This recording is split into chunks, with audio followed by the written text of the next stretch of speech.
August 15th, 1945.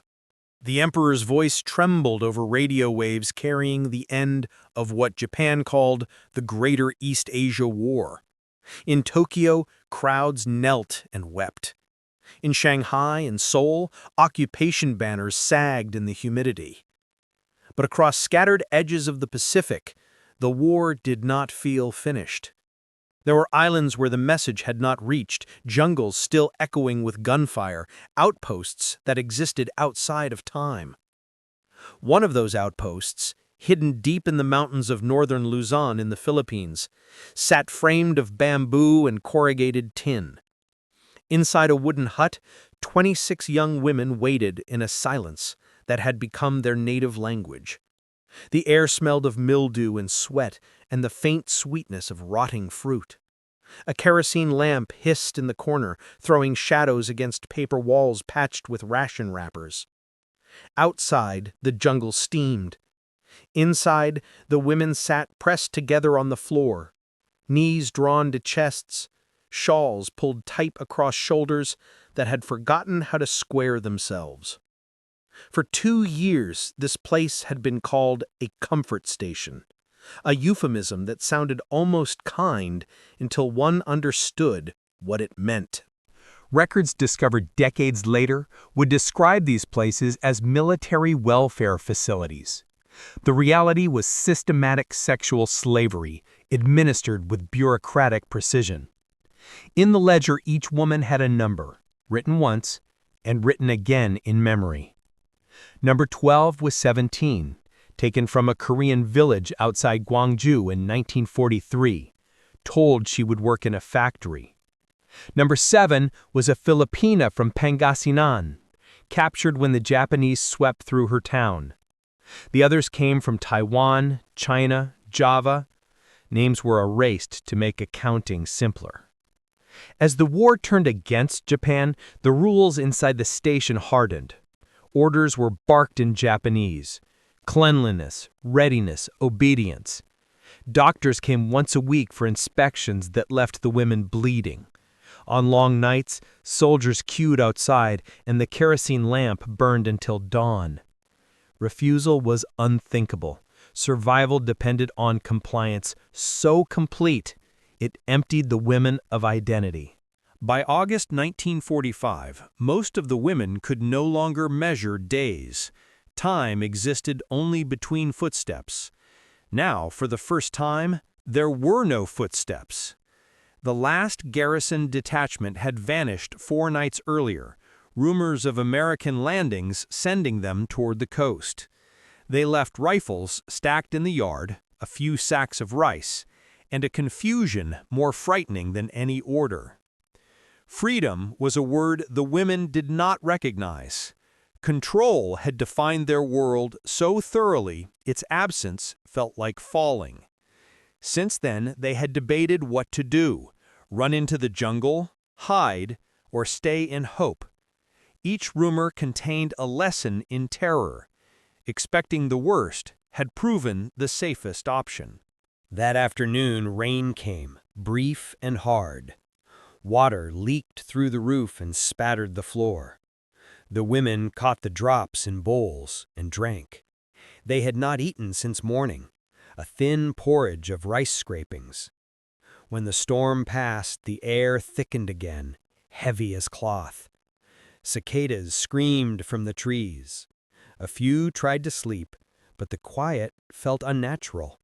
Silence itself seemed to breathe too loudly. Number 12 sat apart near the wall, her hair chopped short, skin scabbed with infection. She pressed her palms together and muttered the rhythm of her mother's lullaby, though the words were fading. What she feared most was not death, but forgetting that voice. The village market, the smell of chestnuts, her father's bicycle. Memories that felt like objects sinking out of reach. Near the doorway, Number 7 watched the road through a slit in the wall. Her brother had been bayoneted trying to hide her 3 years earlier. She had not spoken his name since. The habit of speech itself had almost disappeared. The Japanese had punished conversation unless it served an order. Now, even free of guards, the women spoke little. Words felt dangerous, like sparks near fuel. Toward dusk, a distant sound reached them, the low growl of engines, not a single vehicle, but several grinding up the mountain road. The women froze. Number 7 dropped the curtain and backed away. The others huddled close, eyes wide. Boots meant control, any boots. Whether the men wore Japanese or English uniforms hardly mattered. Uniforms equaled ownership, and ownership meant pain. Someone whispered, "They're coming back." Another answered, "No," because even in uncertainty, fear translated every language. The noise grew louder. Cicadas faltered as if the jungle held its breath. Light flickered through cracks in the walls, and voices, low, unfamiliar, followed.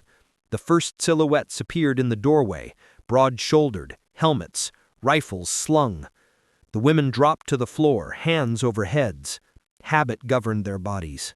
The men outside hesitated. Their tone was puzzled, not commanding. The first soldiers stepped inside slowly, eyes adjusting to the dim. To the women, they were just more soldiers. Number 12 clutched the hem of her dress until her knuckles turned white. Number 7 closed her eyes. The smell of oil and leather filled the room, the smell of authority. Whatever the emperor had announced on a distant radio meant nothing here. The American soldiers were part of the 25th Infantry Division, sweeping northern Luzon. They had orders to search and document enemy facilities. What they found was beyond their briefing: 24 women in torn clothes, some crouched, some standing motionless, eyes wide with terror. The young private gagged. The sergeant muttered, "Jesus." They had expected soldiers or civilians. Not this. The Americans set down boxes of rations and medical supplies. Tins gleamed in lamplight. One soldier lifted a can of peaches and, with an unsure smile, held it toward the nearest woman. She did not move. Another soldier offered a bar of soap wrapped in paper. The gesture was met by stony stillness. Fear had calcified into reflex. For years, the splitting of wood and the opening of crates had preceded brutality. Now the sound signaled food. The sergeant pried open boxes and gingerly began distributing tins. The women flinched at the noise at first, then watched as soldiers gently demonstrated how to open lids and handed cans forward on the floor. One woman tasted fruit syrup and burst into tears. The sweetness hit like a shock to a starved body and a soul unused to gifts without demand. A medic, tentatively human and clumsy with kindness, examined the women and found starvation, infection, and psychological collapse.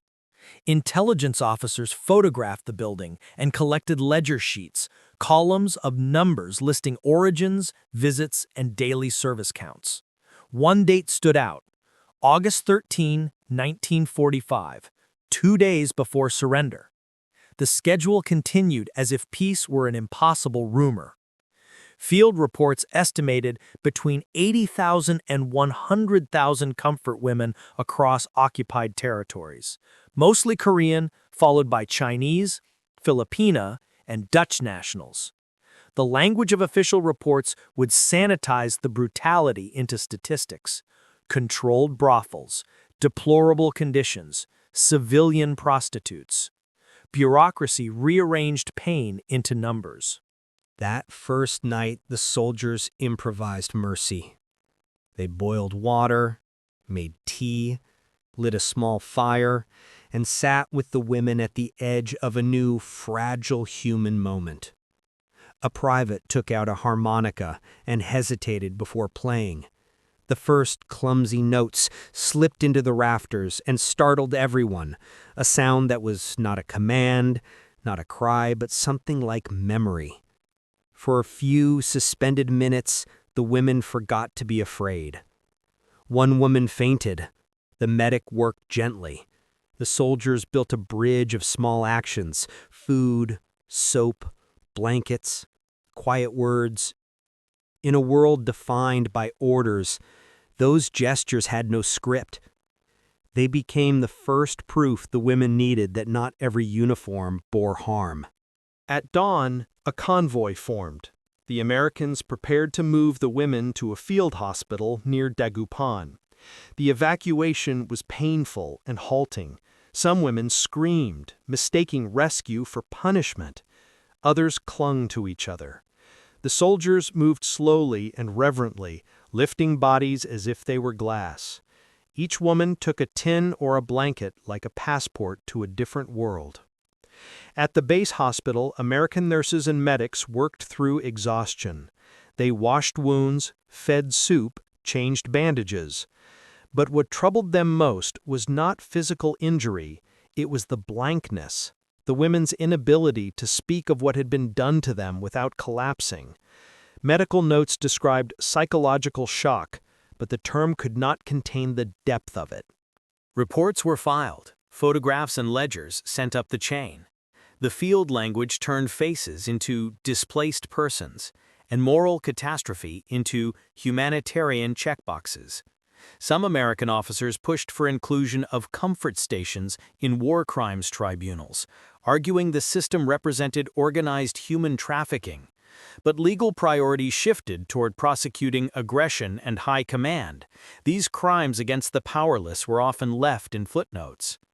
The moment's human detail, the smell of syrup, the harmonica, the wooden bird carved by a soldier, would be logged, archived, and then quietly shelved among thousands of wartime documents.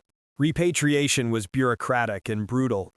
Number 12, possibly named Yun or Shua, returned to Gwangju in early 1946 to find her village half-ruined, parents gone, house occupied by strangers. When she tried to explain what had happened, someone answered, "We lost too many daughters."